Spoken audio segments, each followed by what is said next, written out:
Қайырлы таң қазақ елі, ерте тұрған еркектің ырысы артық, ерте тұрған әйелдің бірісі артық. Бүгінгі күндеріңіз сәтті өтсін және де жақсы жаңалықтарға толы болсын. Тек бүгінгі күндеріңіз емес, бүкіл өмірлеріңіз жақсы жаңалықтарға толы болсын.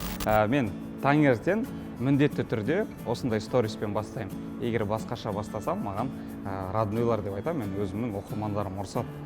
Сен бүгін қайырлы таң қазақ елін айтпадың, ерте тұрған еркектің мақалды айтпадың деп.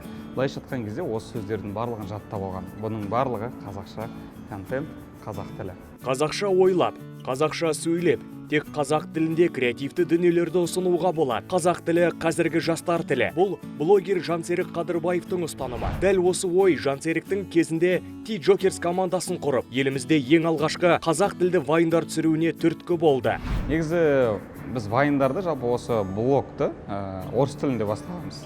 Алғаш орыс тілінде бастап, енді біз осыдан 6 жыл бұрын бастадық та, алғашқы блогерлер, алғашқы вайнерлер орыс тілінде түсіргендіктен біз ойладық, егер қазақша рынокқа кіретін болсақ, біз өтпей қаламыз. Себебі қазақша вайндарды қарайтын адамдар жоқ деп ойладық. Бірақ бір уақытта өзіміздің жеке парақшаларымызда, яғни бізде бір басты парақша болатын, T-Jokers деген, содан кейін жеке парақшаларымыз болатын. Жеке парақшада әркім өзінің өмірін салып отырады.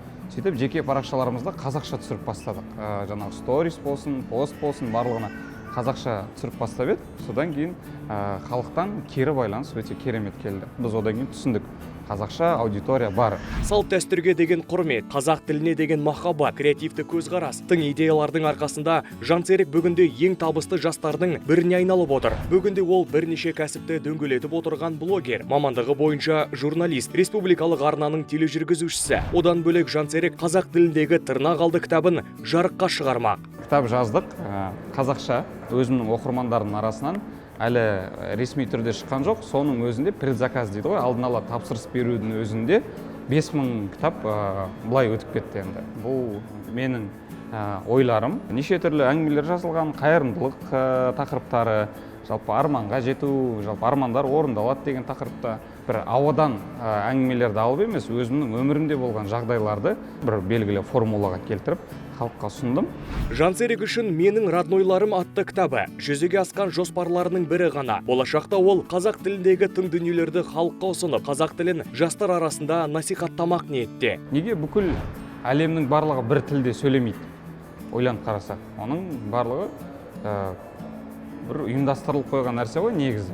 Бізді қазақ болып туды, қазақ болып сөйлеу міндеттелді. Сондықтан да әрбір қазақ енді қазақ тілін насихаттамаса да, тым болмаса сөйлеп жүрсе, оның өзі үлкен бір қосып жатқан үлесі деп білем. Қысқасы, Жансерік қазақша сөйлейік, өзгерісті өзімізден бастайық дейді. Қазақ тілі сан жағынан әлем тілдері ішінде 70-ші орында, түркі тілдерінің арасында 4-ші тұрған, ал тіл байлығы жағынан 3-ші орында алатын, түркілік болмысының сақталуы жағынан келгенде ең бірінші тұрған тіл. Сондықтан қазақ тілін күллі әлемге танытайық.